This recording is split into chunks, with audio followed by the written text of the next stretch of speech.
ظلا وعينا حتى تسكنه أرضك طوعا وتمتعه فيها طويلا. اللهم صل على محمد وآل محمد. إن شاء الله بيسا. بسم الله الرحمن الرحيم.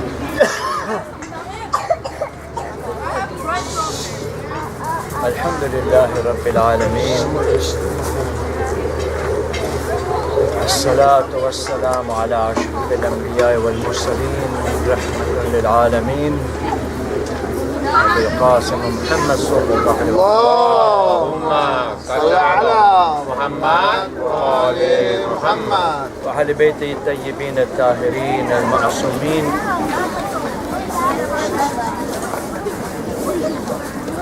Brothers and sisters, Assalamu alaikum wa rahmatullahi wa barakatuh. We come together for this particular session. I was told by my dear brother, Aina Hidian, that these are the days when everybody gathered here to reflect and contemplate upon Imam Sahib al-Zaman, Imam Mahdi, Ajjalallahu Ta'ala Farajahu al-Sharif. And I think it is important to keep in mind that the Quran wants us to think about matters that are not obvious to our empirical sense. Our sense perception is defeated on many occasions when we try to see the reality of our faith. Because the faith is based on something unseen, including Allah subhanahu wa ta'ala, whom we know through the creation, whom we know because there are signs within us. في الآفاق وفي الأنفس. And there are many issues like that in the religion which are based on faith, utter faith. There is no way for us to sit mathematically and say, this is why I believe this. To believe is to know, but to know in the heart. And therefore Allah subhanahu wa ta'ala is making it quite clear that before you believe, you need to prepare yourself in the matters that are touching your spirituality. And spirituality means they are not palpable. You don't touch them. You see the qualitative difference in you when these things act on you. It's like the faith that gives you ala bi dhikrillahi tatma'innul qulub. When you remember Allah subhanahu wa ta'ala, you become strong inside. You build that confidence that you need in facing the difficulties of life, because life has never been meant to be easy for anyone. However simple you might be, life is full of challenges. For that you need a strong mind, a strong heart. And for that you need to remember Allah subhanahu wa ta'ala constantly. Until the remembrance of Allah subhanahu wa ta'ala becomes interior to your own existence. By interior I mean that it is shown in your hands, it is shown in your eyes, it is shown in your ears. وَاجْعَلْ سَمْعِي وَبَصَرِي وَارِثَيْنِ مِنِّي. Imam Hussein would say that make my eyes and my ears heir of me. That means they are willing to see what I see inside me. To that level of faith. When you speak about Imam Sahib al-Zaman, Ajjalallahu Ta'ala Farajahu al-Sharif, you are speaking about a phenomenon that is hidden. You read in the history, he was born in a particular time, He lived at a particular time. You know the name of his mother, you know the name of his father, you know the circumstances under which he was born. Everything is recorded in history, and I'm telling you history. I'm not talking about tradition. Because tradition is what you and I believe. History is what is recorded by those who don't believe necessarily in that. But they're recorded because it's fact of life. You can't say it hasn't happened. You might dispute it.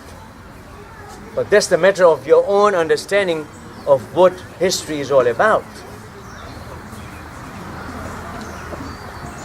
In the Quran, Allah subhanahu wa ta'ala has reminded us, Bismillahir Rahmanir Rahim, Alif Lam Mim, Ahasiba an-nas an yutraku an yaqulu amanna wa hum la yaftanun.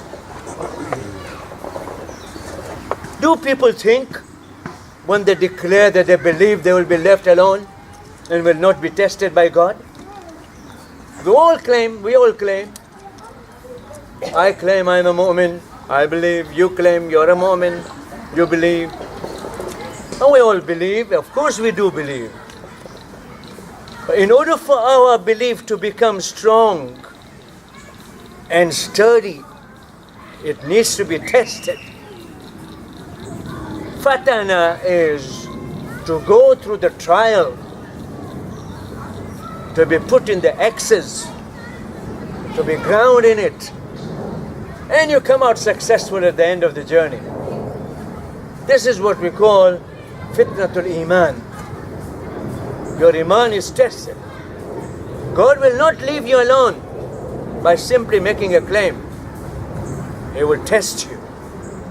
And the reason why he tests you, not because he enjoys seeing us in difficulties. No.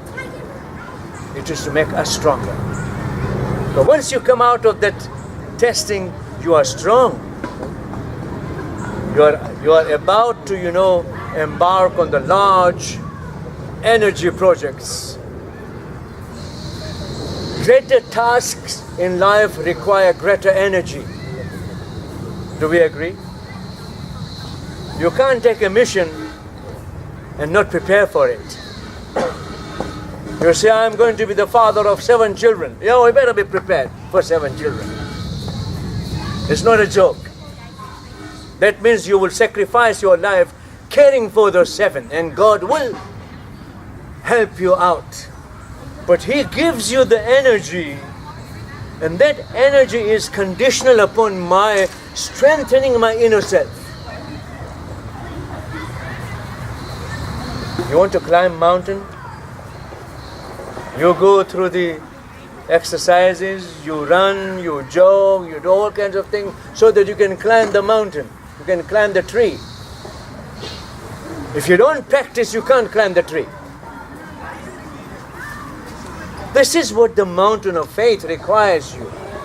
Kuhe-kaf, as the Persians would say. You want to get to that mountain, because that mountain is the ideal place where you will be able to see the reality. Why mountain? This is very interesting. Maulana Rumi, in his poems, uses the metaphor of river. River means you can enter any time, at any point, and you are still in the river. Anywhere you stand, you are standing on the bank of a river. Wherever you enter, you are in the river. Because the river is moving. The waters are moving. They go to the ocean, they come back. So wherever you enter, you see the reality. But Maulana Rumi is talking about Kuhe-Kaf. The beauty about the mountain is that when you climb the mountain, you can see the reality from the top.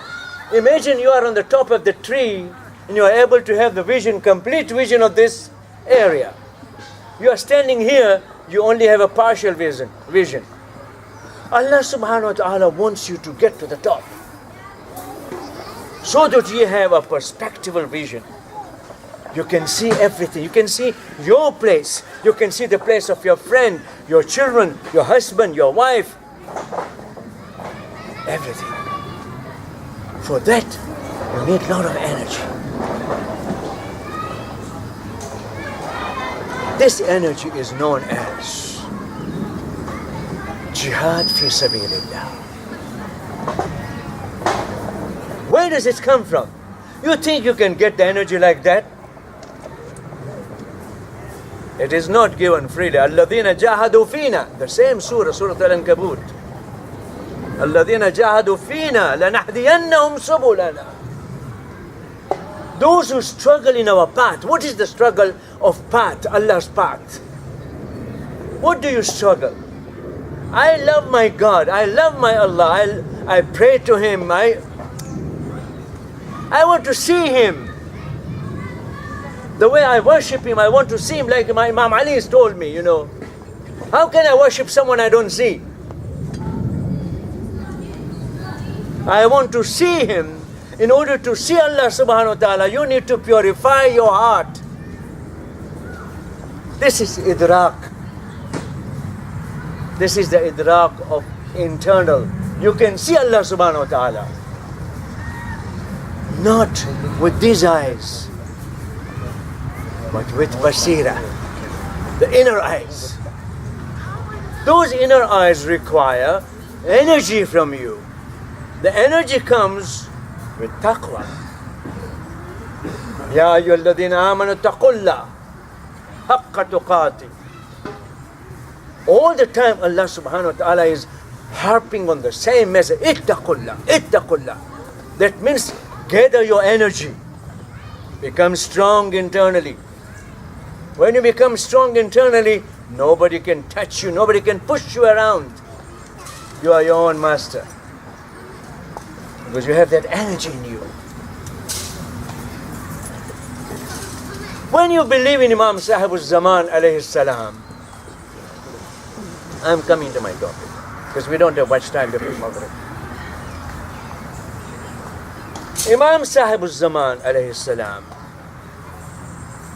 is the true marja of our iman. Please remember this sentence, I said it. I'm repeating it. Our true marja are not ulama. They simply represent what Imam has taught. The true marja is Imam Sahib al-Zaman. If we don't know how to connect to Imam Sahib al-Zaman, we'll never be able to connect to the knowledge he has left with some people. Mr. Nahidian gives you lectures and hears the knowledge and he spreads it. He gives it to you freely without asking anything in return. He is representing the Imam. In a very small way, we all represent Imam. You are cooking the meals for these young people. You prepare the food for them. You are representing the Imam in his nourishment.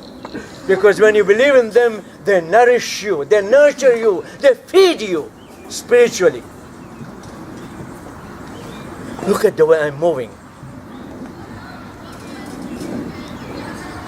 If you accept Imam Sahib al-Zaman as your marja, let me translate it now, as your point of reference, as your point of concentration, because he is our Imam, Sahib al-Zaman, the one who is the master of this time, of this age, without whom this world would not exist. It's a fact. You might not agree to this because you are in the world of science, and the modern world has taken away from you the meaning of what is sacred. But the Imam Sahib al-Zaman, is the symbol of that sacredness. When you develop the sense of holiness in yourself, when you develop the sense of sacredness in yourself, then you see the other sacred. Imam Ghazali used to say that you need to be a little prophet in order for you to recognize Rasul al-Azam. What did he mean by that? We all are in some sense doctors.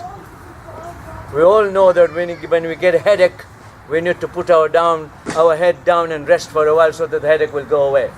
We all know when we have upset stomach to treat our stomach. We are doctors in some sense. Therefore, we have an interesting way of looking at a doctor and saying that, wow, this is a good physician. Do you see your ability to judge a good physician? Have you ever noticed?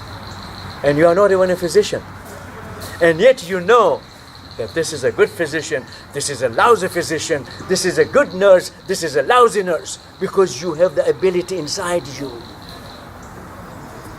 It's only when you are good you can see the good in others. Otherwise you will keep on seeing the evil in others. The challenge of Imam Sahib Zaman is that I am good to you, I love you, I care for you, I am here around you, you don't see me, I see you. This is what Imam is.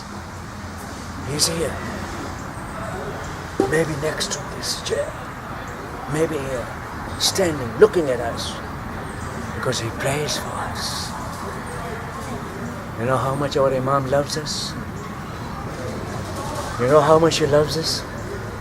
He prays for us. He blesses us. He says to Allah subhanahu wa ta'ala, Ya Allah, these believers of mine, they have believed in me even when they have not seen me. They are very special to me. You see what happens? The totality of your existence becomes a symbol of energetic confidence. I'timad bin nafs. That confidence in you is generated by your faith in the Imam, who has been kept alive by the miracle of Allah subhanahu wa ta'ala. Allah could have taken him away and said, okay, I'll give it back to you. Our Sunni brothers are saying that the Mahdi will come, he's not been born as yet. We say, okay, that's what you believe in, that's fine. But we want to believe in someone who cares for us throughout our life, who is with us all the time. So when we say, Aghithni ya Mawlai, then he's there to say, Labbaik, I'm with you. Uncle of my wife, in the old days when he went to Najaf, the roads of Najaf were very, very difficult. There were no paved roads. Between Karbala and Najaf, there were no paved roads. It was all sand. And your car would get stuck in the sand.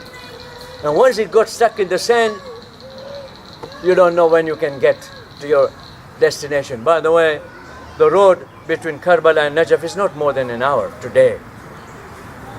In the old days, it was very, very difficult. In one trip, his uncle was an honorable man. Her uncle was an honorable man. He wouldn't tell something did not happen. He said, we were going from Karbala to Najaf, and the car stopped. The engine wasn't moving. There was no way. And he said, immediately I read Istighas of Imam Sahib al-Zaman. Ilahi, أظم البلاء وبرح الخفاء وانكشف الغطاء وانقطع الرجاء وزاقت الأرض منيت السماء وأنت المستعان يا Allah. You are the one who is helping. You won't believe. That's what he said. And I report on his authority. And I trust him as a very honorable man. So immediately a car came, another car, and there were two individuals sitting. And they said, get in this car, we'll get you to your destination. And uncle said, we don't know, but he somehow in his heart said, I can trust them. They sat in the car with the family in the back seat. And you know who was there? Imam Sahib al-Zaman and Abu Fazl al-Abbas. Salawat ala Muhammad. Allahumma salli ala Muhammad wa ali Muhammad. You need my brothers and sisters. We are living in this modern age where we think that technology can solve all our problems. We are so much used to turn on and off. You know, get on the computer, get some quick fix. That's what we do. That's what we believe in. We have lost the ability, by the way. We have lost the ability to say, Amma yujibul mustara idha. We have lost the ability, by the way. We don't have any more. We still say, the doctors can do it. But we don't know there is tabibul a'la. There is tabibul nafs. There is tabibul qulubina. My brothers and sisters, this is the meaning of tawassul. You read dua tawassul? Tawassul is to connect with them. Tawassul is to connect with the Prophet sallallahu alaihi wasallam. Is to connect with Fatima Zahra salamu alayha. It is to connect with all of them, one by one. That's how dua tawassul is read, right?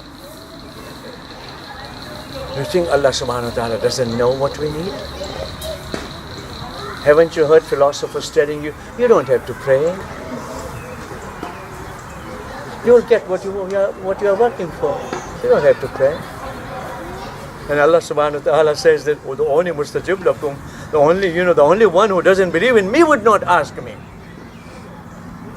The only one who doesn't care for me will not ask for me. Otherwise, you will come to me and I will forgive you. I'll give you. I created you. I brought you in this world. You did not come of your own choice in this world. I brought you in this world and I will take care of you. If only we know how to do it. See, you and me, we are lost in the modern age. We are so much dependent on everything that the machines can do, then the switches can do, that you and I have lost the main energy switch, which is Imam Sahib al-Zaman alayhi salam.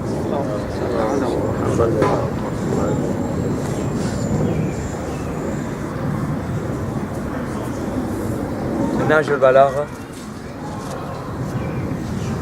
I tell you, my brothers and sisters, Imam Ali paid a lot of attention to the Quran. A lot of attention. Quran is a miracle. Not only is the message in the Quran, but there is shifa'ul lin-nas.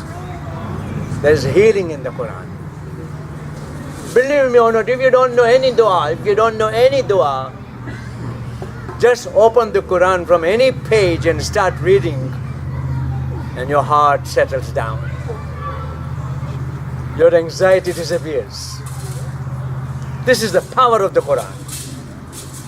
كتاب أنزلناه إليك مبارك ليدبروا آياته وليذكروا أولو الألباب.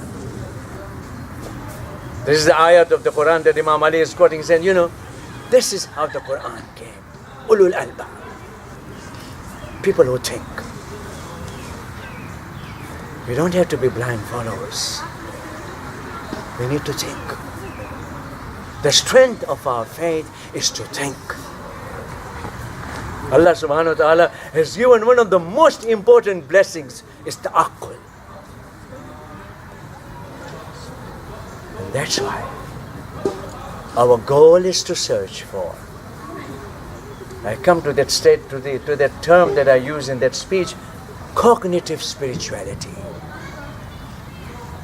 The more you know Allah subhanahu wa ta'ala, the more you know Imam Sahib al-Zaman, the more you try to understand him, the more you become spiritual. The more you become spiritual, the more moral you are. Salawat ala Muhammad wa ali Muhammad. Allahumma salli ala Muhammad wa ali Muhammad. Then you will hesitate to say a lie. Then you will hesitate even to joke and to joke in lies. No, you will not do that. Because you have become alert to the inner spirit that Allah subhanahu wa ta'ala has afforded you.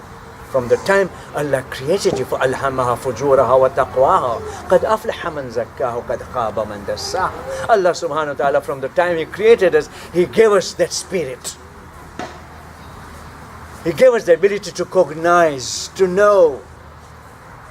You know how much you and I love to know. You see children, give them anything new, they want to know.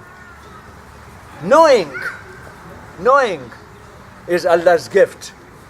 And the moment you stop knowing, you are rejecting Allah's gift. And the most difficult things to know are the things that are hidden from your eyes. When you don't see, you don't want to believe. It's not only modern, it's been always in life. The people of Makkah used to say, oh, does the angel come on him? Oh, why doesn't God choose someone more important in this Meccan society? Why doesn't choose one of these big guys? Why this orphan man, who is not even known properly? You see, they had a conception of knowledge. That only if you have certain things on your head, certain clothes you wear, then you will be knowledgeable. Otherwise you will not. Allah says, no. You have the heart, I will teach you. وَاتَّقُوا اللَّهَ وَيُعَلِّمُكُمُ اللَّهُ. When you develop the internal capacity of being spiritual, then God will teach you. God will walk you. You won't need a teacher. God will be your teacher. عَلَّمَ الْإِنسَانِ مَا لَمْ يَعْلَمْ. He taught human beings what they did not know. رَبَّنَا تَقَبَّلْ مِنَّا إِنَّكَ أَنْتَ السَّمِيعُ الْعَلِيمُ. I can sit the whole night and talk to you and I'll never be tired. I know. Professors talk a lot. I can sit for a whole night and tire you, but I won't be tired. But I do ask Allah subhanahu wa ta'ala, Ya Allah, this man Nahidian, I know him for many, many years, Ya Allah. He has always done good. He has always done good. I'm telling you, I know him. I know him. I have never seen jealousy in him. I have never seen envy in him. No. We are blessed, Ya Allah. We are thankful to you that we have a brother like Nahidian. And the whole family. Nahidian would not be here if the whole family was not supporting him. Particularly his spouse, his children. They all are dedicated like he himself is. Ya Allah, bless him and bless his family and bless this house and this place with all your blessings, Ya Allah. In the name of Imam Sahib al-Zaman, we ask you, Ya Allah, to give him everything he needs to keep this community spiritual and morally upright. ربنا تقبل منا إنك أنت السميع. ربنا لا تزغ قلوبنا بعد إذ هديتنا إنك أنت الوهاب.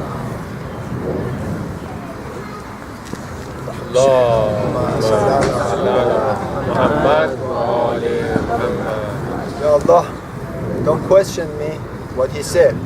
Question me what I am. Inshallah. It's a blessing from Allah subhanahu wa ta'ala. I have a question from Doctor, with your permission, before we go to Salat. Imam is absent. And for sure, our marja is Imam Mahdi Ajalullah ta'ala Farajah. In the absence of the boss, who is going to be the naib of boss? In the absence of Imam, who is the naib of Imam? We all have the capacity to become his naib, as long as we follow the path he has taught us. We don't depart from the path that is made clear for us. And that path is made of truth and justice. As long as we follow the truth, as long as we follow the justice, we are following our Imam. Ya Rabbi, bless us, inshallah. Yeah. Thank you very much. May Allah bless you and your family. You have been, alhamdulillah, a shining star for our community for years. And inshallah, Allah keep you safe for the generations to come, inshallah. Please elaborate a little bit more. Nowadays, the world claims spirituality as, like an exclusive package that people now, you can take it and put it in your pocket and say, I'm spiritual enough, I don't need to follow anything, anyone. And that's, if you could, give us the danger of that mentality and philosophy, especially in this society. People claim to be spiritual, moral, which I don't want to dispute. However, that is sort of man-made spirituality. It's carved out in people's own organization, possibly individual. And if you could elaborate a little bit on the danger of that. We call this secular generic spirituality, which is present in the hospitals. They talk about it. I'm a chaplain in the hospital, so we are taught to be neutral. So our spirituality is regarded as a neutral spirituality. We are not connected with any organized religion, so to speak. But my thesis is that how can you be spiritual if you are not connected with the source of the spirit? Which is Allah subhanahu wa ta'ala is the source of the spirit. So therefore, to hang without an anchor would tire you. And therefore it is, by the way, it is a new faith. In a way, you are rejecting organized religions, you are rejecting organized communities, you are saying that, no, I'm on my own, I can do it, and you are challenging what we call the role of God in inspiring you with the spirituality. You and I were talking about ma'anaviyat. This ma'anaviyat is something that is connected with the ma'ana. It is not meaningless. And that ma'ana is derived from our connection with our Creator. That's the source of meaning for you and me. Therefore, I challenge sometimes my colleagues in the hospital who say that you can be spiritual without being religious. I say, no, you need to be religious so that you can be truly spiritual. And not only that, you need to be moral in order for you to claim that I'm spiritual. Because if you are spiritual, you can't be telling lies. You can't be cooking up, falsehoods. You can't be hypocrite. If you are truly spiritual, then you are also the metaphor of purity of faith. So that's the one I'm talking about. And this is ma'anaviyatike, where I'm talking about the spirituality that is embedded in us through our fitra. Allah subhanahu wa ta'ala has put in all of us the spiritual. From the time we are shaped by Allah subhanahu wa ta'ala, the first thing that He gives us is alhamaha fujuraha wa taqwaha. The beginning of spirituality is the sense of right and wrong. That's the beginning of spirituality. Yes. So, following to what brother said and your explanation, as we know, the truth is within all the school of thought. Not maybe they have all of them, but there are some in. So, there is only one. Are you saying that there is only one way to reach the ma'naviyat and ruhaniyat to Allah? Or there are many ways? There are many ways. Complete the circle here. There are many ways. Some ways are shorter, direct, accessible. Some ways are inaccessible. Or we have made them inaccessible through our own intervention in them. But in my own faith in the Quran is laying down a simple fact. Allah is my creator and He has already implanted in me. He has hardwired me, if I can use, the computer language. He has hardwired me to become spiritually connected with Him. I will always be inclined to Him. Now, I can interfere with it, with my social training, with my social friendships, with my, intellectual constructs. I can interfere with the work of God and delay it or completely reject it. But Allah in His kindness, in His mercy, has given all of us equally the ability to reach them. از امام علی علیه السلام says correctly طرق الى الله بعدد انفاس الخلق. That's right. The way to Allah is, but the sabil of us are different. The sirat of us is one. That's right. So that is one. Yes. How do we define spirituality in the context of a society? Instead of an individual, the spirituality of a collective. And what is the role of a religion, especially organized religion, in building such a spiritual society? The role of the society is to really enable an individual to attain all the perfection that are possibly there for him or her in her creation to reach that. That's the function of the society. Human beings need one another. الناس يحتاجون بعضهم ببعض. People need one another. You can't really think of your perfection without needing a friend, without needing a brother or a sister or a wife or children. You need always. Now, what happens is that organized religion sometimes becomes oblivious of the relational dimension of religion. You see, namaz jama'at, you have this salat al-jama'ah. You are supposed to connect with the person standing next to you. Your shoulder touching, your feet touching, all these things are meant to bring about relational dimension of religion. Organized religion many times fail to do that. Therefore, they become irrelevant in the life of individual. What has happened to the organized religion like Christianity, Judaism, and also Islam, in some sense you do see that, by the way, is they have lost touch with that very aspect of religion whereby 9/10 of religion is connection with one another. Al-Islamu asharatu asham. Islam is made up of 10 parts. 1/10 belongs to Allah subhanahu wa ta'ala. With all our ibadat is only 1/10. 9/10 is the way I relate to you. As my brother, as my sister, as my neighbor, as my friend. All these things. Oh, as fellow citizen. 9/10 of religion is relational. And the moment we forget the relational, organized religion becomes irrelevant. This is what has happened to many organized religions. People are not attending churches anymore. Or they are not coming to the mosque anymore. How many people go to the mosque? Of all the Muslim population that we have, how many do come to the mosque? Indeed, very few. So that's what happens. The society is there to enable you. Instead, or society disables you. It takes away that ability in you, neutralizes it. And you begin to say, oh, I don't need anyone.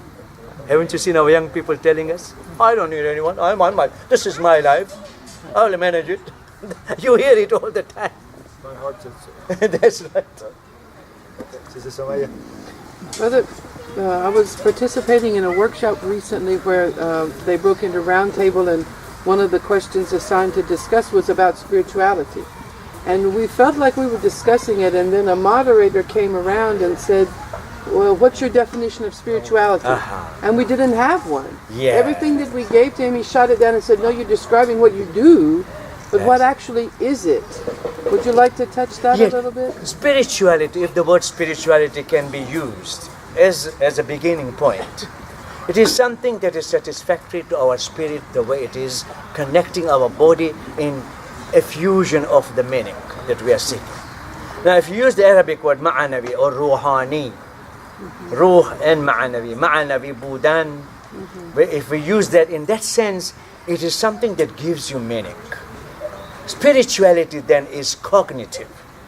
It enables you to know what you are. It is the I-ness of the question, but I-ness is never clear until it begins to relate to the you-ness. So I and you, I understand myself better if I know Nahidiyan as my friend. It gives me the ability to know. This is spirituality. This is ma'anaviyat. So we are really learning to give meaning to our relations, to give meaning to our life, to give meaning to all the undertakings we go through in the life. That's spirituality. With this definition, then neutrality is impossible, because the you-ness that you're relating to is your creator. Yes. So you have to recognize that you have a creator that you can have as a source of reference. You can't leave that spot neutral and empty. You're absolutely right. This is where we have dispute. We are in disagreement with the generic or secular spirituality. That's what the New Age religion are talking about. They don't want to connect with the divine. They don't want to connect with revelation. They don't want to connect with anything that is hidden from our eyes. This generic spirituality or this secular spirituality is devoid of that anchorage that we are talking about. We need the anchor. Our anchor is Allah subhanahu wa ta'ala. This is wa'atasama bihablillahi jami'an. Hold together the rope of Allah subhanahu wa ta'ala. That's what it means. That's what it means. And whatever you do, say, Inna salati wa nusuki wa mahyaya wa mamati lillahi rabbil alamin. I'm sorry. Whatever that we say, he says. Finally, we say, Inna salati wa nusuki wa mahyaya wa mamati lillahi. Lillahi rabbil alamin. That's right. That's right. We need to connect it. Qurbatan ilallah is also the same, has the same meaning. Qurba has the same meaning. That's the very foundational difference between the two kinds of spirituality we are talking about. But brother, following to what you just said, Dr. Ali Shariat, he said, Al-Nas is equal of Allah. When you read the surah, say, A'udhu billah, the four Qul huwa Allah. Yeah. And he said, that's the way he interpreted. He said, Nas Ishkar are the people. That means khidmat the people, help to the people, knowing the people, all is same as you are knowing him. Yeah, right.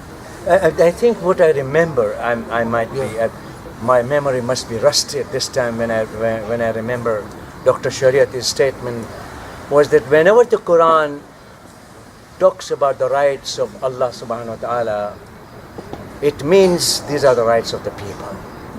Because Allah does not claim any right, He's not in need of anything.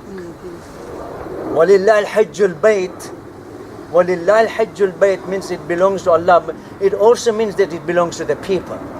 In other words, you can transpose the word nas in the place of Allah and you still understand the meaning to be very accurate. Which brings another problem. Haqqullah and Haqqun Nas. Yeah.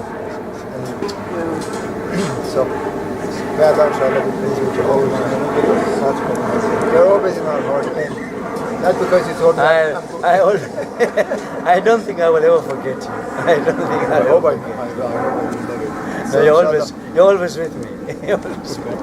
Inshallah, bless us. So we have the pleasure of Yes, that. alhamdulillah. So with that, may Allah be pleased with that. Professor Sachedina, so we go ahead and Sallu ala Muhammad wa Allahumma salli ala Muhammad wa ali Muhammad. برای شما دوباره نو والا یک شما من نمیشم. او منم یک قدری شو. The joy of living, share it. Try to know each other, brother. This is trying to have a spirituality. Have more spirituality. This is very true. Very true.